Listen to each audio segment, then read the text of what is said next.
Oke, kembali lagi di channel saya. Makasih buat kalian yang sudah nonton video ini. Kali ini ada kabar terbaru ya. Kita tahu Firly Bahuri sudah dipecat dan KPK kabarnya sudah semakin leluasa untuk menanggapi ya PDI Perjuangan. Mereka sudah berani menyelidiki semua ya. Kita lihat Opung membahasnya. Sebelum kita ke videonya, bantu subscribe dulu channel saya yang belum subscribe. Tidak tunggu lama, kita ke videonya langsung. Let's go. Siapa bilang PDIP makin turun pamornya? Salah besar kalian itu. Yang ada PDIP makin naik pamornya. Makin terkenal mereka. Tahu siapa yang bikin terkenal? KPK. Udah jelas lah, kalau udah KPK yang bikin terkenal, itu bukan berbicara penghargaan.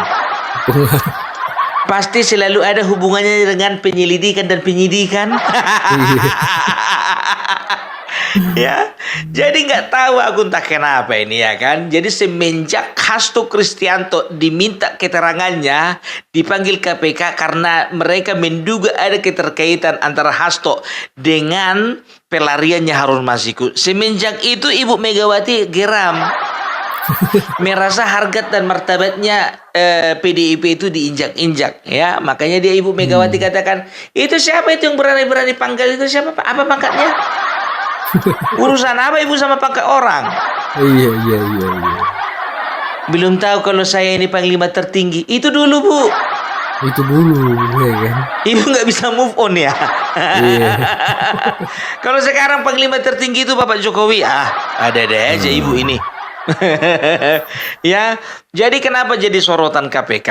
Ya nanti kita akan tahu ya, alurnya nanti akan aku kasih tahu ya. Jadi bisa dikatakan ya, ternyata korupsi, keterlibatan PDIP ini di dalam korupsi itu ternyata menyentuh semua lini. Iya, eksekutif ada, legislatif ada, kadernya internal ada, sampai sekjennya pun juga ada. Aduh, ya mulai dari wali kota, anggota dewan, kader biasa sampai sekjen, ya terjerat. Contoh wali kota Semarang, ya kemarin itu beberapa hari anggota KPK berada di rumahnya Mbak Ita, wali kota Semarang. Ingat tujuannya bukan mau nginap atau makan siang, bukan. Mereka sedang melakukan penggeledahan. Terkait dengan terkait dengan dugaan kasus yang dilakukan oleh Mbak Ita ini. Yang pertama gratifikasi, yang kedua pemotongan intensif dari pegawai, yang ketiga adalah pengadaan barang ya. Yang pertama itu dia mendapatkan gratifikasi. Oke, lantas dari mana-mana pun itu nggak urusanku itu ya kan. Baru yang kedua yang menjadi perhatianku ini, biar tahu kalian ya, dia melakukan pemotongan terhadap intensifnya pegawai. Bayangkan bukan cuma uang negara dimakan, uang pegawainya pun jadi dimakan. Kukira hal itu cuma terjadi di Kementerian Pertanian. Ternyata di kota Semarang pun juga terjadi. Luar biasa. Ya, cocok orang ini dua suami istri. Ya, jadi setelah itu ada pengadaan barang ya. Jadi pernah satu ketika ya. Jadi Ibu Wali Kota ini membeli 177 Honda Vario untuk diberikan kepada lurah ya. Warnanya merah semua. Itu semua sepeda motor warnanya merah. Ibu ini memang cinta kali sama PDIP. Ya kemana-mana dia pakai atribut merah, jilbab merah, baju merah, motor juga dikasih sama pegawai warna merah. Luar biasa kan? Itu dia. Kurasa kalau dari Golkar ibu ini pasti Vario kuning dibeli. Kalau masalah warna nggak dipermasalahkan. Yang dipermasalahkan itu budgetnya. Ya, 177 ya, budget yang dihabiskan itu sekitar 8 miliar. Ini logika kali-kali matematikanya ya. Kalau 177, harga motor Vario yang sudah paling keren itu 26 juta. 177 dikali 26 juta ya 26 juta. Itu ketemulah angkanya 4,6 miliar. Nah, sisanya kan 3,6 miliar. Kemana menguap? Larinya kemana? Kalau kita bisa mengageni 177 motor, ya paling tidak itu kan ada diskon. Dari itu aja nggak cukup rupanya. Nggak cukup rupanya. Itu dia. Ya, dan uniknya lagi, ya, Mbak Ita ini melakukan korupsi bersama-sama dengan suaminya, yang notabene adalah anggota Dewan Provinsi, anggota DPRD Provinsi. Bayangkan suami istri kompak.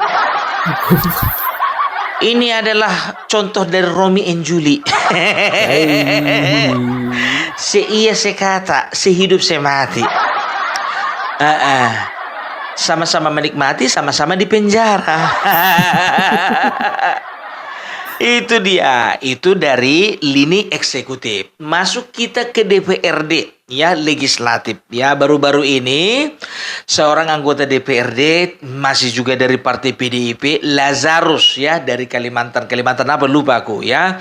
Dia itu menerima gratifikasi yaitu 10% dari pengadaan proyek senilai 82 miliar. Artinya apa? Masuk ke kantong pribadinya 8,2 M. Serius. Di kementerian apa? Kementerian Perhubungan. Direktorat apa? Direktorat Jenderal Perkeretaapian. Satu mainan dia sama sekjen. Jadi nama si Lazarus ini padahal sudah anggota dewan dia sejak tahun 2019, biar tahu kalian. Ya, luar biasa kan? Ya, ini satu contoh aja, nggak usah banyak-banyak, nampak kali. Setelah itu kader, ya kader pun secara internal juga bermain. Ya, khususnya seperti kasus Harun Masiku, ya, 4 tahun yang lalu. Ya, sebetulnya nilainya itu kecilnya uang suap yang dikasih Harun Masiku itu sama Wahyu Hidayat, komisioner KPU, sebesar 600 juta, ya kan. Tapi dihitung-hitung bisa beli Honda Vario juga itu. Walaupun nggak sampai 177, yang penting bisa lah. Warna merah juga bisa juga. Iya kan? Jadi itu dia, ya. Jadi kasus Harun Masiku pun juga itu, ya. Dia kader, ya, dan juga ada salah satu kadernya juga terjerat juga. Nah, masuklah kita ke bagian kepengurusan. Sekjen. Jadi Hasto, ya, dipanggil KPK beserta dengan wakilnya. Kalau nggak salah nama wakilnya itu si Yosep, ya. Kalau Yosepnya ini sudah dilakukan penyelidikan, pemeriksaan dan juga pemeriksaan. Tapi kalau Hasto ini minta di-reschedule. Minta di-reschedule gitu loh, ya, dijadwal ulang lah kalau bisa pemanggilannya, katanya. Aduh. Bertingkah ini si Hasto, ya, dengan keterkaitannya, ya, dengan PT KAI, ya, karena waktu itu dia itu bisa dikatakan kapasitasnya sebagai konsultan. Jadi ada penyelewengan di dalam perusahaan tersebut gitu, ya.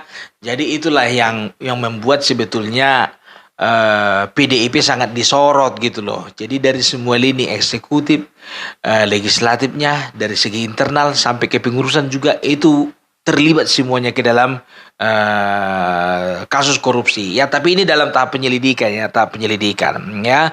Ya, mudah-mudahan bisa dibongkarkan gitu, biar cepat gitu loh, ya kan. Tapi yang menyita perhatian adalah kasusnya Harun Masiku, di mana Hasto dipanggil karena apa? Karena keterlibatannya di dalam kasus Harun Masiku, ya. Dia itu punya andil dalam pelariannya Harun Masiku. Itu dicurigai karena apa? Karena HP-nya sempat disita. Kalau HP-nya nggak disita mungkin nggak tahu. Itu dia, ya. Jadi ketika Hasto ini diperiksa, PDIP melakukan protes, ya.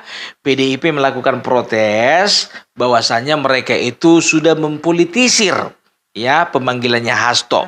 Sementara ya, juru bicaranya mereka sendiri, juru bicara dari KPK, Tessa Mahardika, itu mengatakan bahwasanya tindakan-tindakan yang dilakukan oleh KPK itu sudah sesuai dengan SOP, gitu loh. Nah, PDIP protes sehingga PDIP melaporkan penyidik KPK yang bernama Rosa Purbobakti itu yang pertama dilaporkan ke Dewan Pengawas KPK. Iya, baru setelah itu dilaporkan lagi ke Komnas HAM. Setelah dari Komnas HAM dilaporkan lagi ke pengadilan. Setelah dilaporkan ke pengadilan dilaporkan lagi ke Barreskrim, ya. Dan ini yang menjadi keberatan KPK karena apa? Karena ini mempengaruhi ya waktu dari penyelidikan yang dilakukan. Karena Pak Purbobakti, ya, Pak Rosa Purbobakti itu ya mau nggak mau harus memenuhi panggilan. Jadi ada usaha untuk menggagalkan penyelidikan ini, gitu dia, ya. Jadi kalian masih ingat kan? Waktu itu ketua umum menyatakan bahwasanya ya seolah-olah begini, aku nggak takut KPK karena KPK itu bentukanku, kan begitu. Dan itu juga tersirat dari pidato-pidatonya kemarin itu. Ya sekarang masalahnya begini, mau apa emangnya kalau ibu yang bentuk? Justru karena ibu yang bentuk, ibu harus percaya dengan kinerjanya KPK sekarang. Harusnya kan seperti itu, ya. Tapi kenapa ketika KPK sedang giat-giatnya bekerja, ibu malah menghambat? Ya kan? Jadi tahu enggak kalian, kalau misalnya kasusnya Harun Masiku itu kenapa terhambat? Karena ada beberapa hal. Yang pertama faktornya faktornya dari PDIP sendiri, ya. Jadi kenapa PDIP waktu itu bisa dikatakan merasa terganggu, ya? Merasa terganggu oleh karena kemungkinan besar ketika satu orang kader ditangkap, maka yang lain akan bernyanyi, kan begitu, ya. Yang lain akan bernyanyi, ya kan. Kader yang tertangkap itu bernyanyi, dia akan lakukan siapa nama-namanya, ya, nama-namanya ini juga akan bernyanyi lagi, kan begitu. Maka mereka berusaha untuk membungkam dengan cara ya mungkin dalam tanda kutip melarikan si Harun Masiku ini. Dan penyelidikan KPK waktu itu terhenti oleh karena apa? Oleh karena ada penghambatan dari Firly Bahuri. Siapa Firly Bahuri? Firly Bahuri adalah tak lain dan tak bukan ketua KPK sendiri. Loh, kenapa jadi ketua KPK yang menghalang-halangi? Karena ketua KPK saat itu Firly Bahuri itu punya kedekatan khusus dengan partai PDIP. Udah jelas ya. Itu dia, makanya ya beberapa kali usaha penangkapan terhadap Harun Masiku itu gagal dan dibatalkan oleh Firly Bahuri sendiri, ya. Jadi Firly Bahuri sendiri ini bisa dikatakan cukup dekat dengan Megawati dan PDIP. Terlihat ketika kalau tidak salah itu ada pertemuan, ya, bisa dikatakan itu pertemuan tahunan MPR, ya, pada tahun 2023. Terlihat sekali bagaimana Ibu Megawati merapikan dasinya Firly Bahuri. Nanti kalian cek aja lah di Google, ya. Nah, di situ menyiratkan bahwasannya itu mereka dekat, gitu loh, ya. Jadi bukan hubungan yang biasa-biasa saja, tapi yang penting dekat lah, ya. Itu yang pertama. Baru yang kedua, ya, ketika kasus SYL Syahrul Yassin Limpo, ya, mantan Menteri Pertanian waktu itu, ya, mengatakan bahwasannya Bahuri terbukti, ya, melakukan pemerasan terhadap SYL, dan SYL itu diberhentikan dari KPK. Tahu enggak kalian? Sementara semua partai, semua pihak mengecam apa yang dilakukan oleh Bahuri, PDIP satu-satunya partai yang mengatakan turut berduka cita dengan ditetapkannya Firly Bahuri menjadi tersangka. Coba bayangkan, ya, yang lain sudah mengecam tindakan Firly Bahuri, ada yang membela, satu-satunya hanya partai PDIP. Di situ kita bisa melihat bagaimana partai PDIP ini dekat dengan KPK, ketua KPK saat itu. Nah, setelah pada bulan Desember kalau tidak salah 2023 ditetapkan Firly Bahuri sebagai tersangka, akhirnya dicopot, diberhentikan setiap orang penyidik-penyidik yang kemarin sempat diberhentikan si Firly Bahuri, termasuk Pak Rosa Purbabukti, akhirnya kembali lagi aktif melakukan penyelidikan dan penyidikan, ya kan? Nah, itu dia. Jadi kenapa KPK sekarang lebih leluasa? Yang pertama, ya, ini kalau menurut pendapatku. Yang pertama itu faktornya, ya, Firly Bahuri yang dekat dengan PDIP sudah tidak lagi memimpin, ya, makanya mereka lebih leluasa. Baru yang kedua, Partai PDIP yang saat itu mungkin memonitor secara full pergerakannya Firly Bahuri sudah terputus monitoringnya terhadap KPK, sudah terputus powernya untuk mengontrol KPK, kita katakanlah dulu. Ya kan, karena apa? Ya karena yang pertama Firly Bahuri sudah ditangkap, yang kedua pamornya PDIP juga semakin turun. Karena apa? Jumlah pemilihnya juga semakin turun secara signifikan. Selain itu juga mereka kalah di dalam pemilihan presiden. Selain itu juga mereka saat ini sedang berseberangan dengan presiden, ya, yang notabene presiden adalah lembaga tertinggi pemegang kekuasaan di pemerintahan Indonesia, dan sudah bisa dipastikan bahwasanya mereka melakukan segala sesuatunya itu, ya, sesuai dengan SOP dan sudah tidak ada lagi menjaga-jaga perasaan dari partai penguasa. Udah lebih leluasa kan? Firly Bahuri udah dicopot, ya kan? Baru mereka bukan lagi calon kepala pemerintahan atau calon kepala negara terpilih, bukan. Dan mereka juga sudah pecah kongsi dengan Bapak Presiden aktif pada saat ini. Gitu. Jadi kalau misalnya dikatakan bahwasannya PDIP menjadi target operasi daripada yang dilakukan oleh KPK, kalau ku bilang itu salah besar itu, ya. Karena apa? Karena Ketua KPK dan juga juru bicara KPK juga membantah hal itu, ya. Karena memang mereka itu sedang melakukan segala pekerjaannya sesuai dengan SOP, dan karena memang juga kebetulan dari partai mereka itu banyak yang terlibat, ya. Jadi keluarlah statement bahwasanya KPK sedang membidik PDIP. Sebetulnya itu bukan sedang membidik, ya, tapi KPK sedang leluasa melakukan pekerjaannya. Itu dia yang betul, ya kan?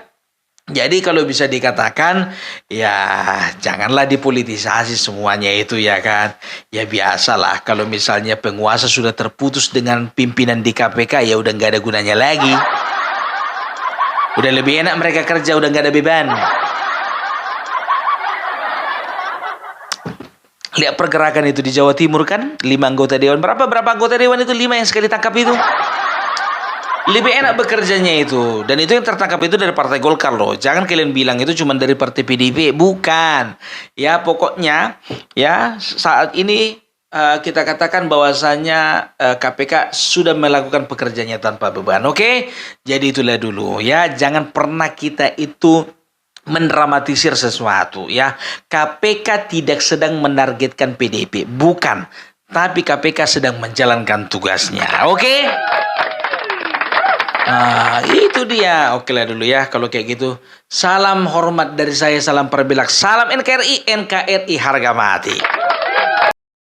Gitu pembahasan opung terkait KPK yang udah mulai leluasa menangani kasus-kasus yang hampir semua lini PDIP Perjuangan ada, ya, terlibat dalam kasus, ya. Wah, kita lihat kabar terbarunya nanti bagaimana, ya. Oke, itu sekian video dari saya dan sampai bertemu di video saya selanjutnya. Buah.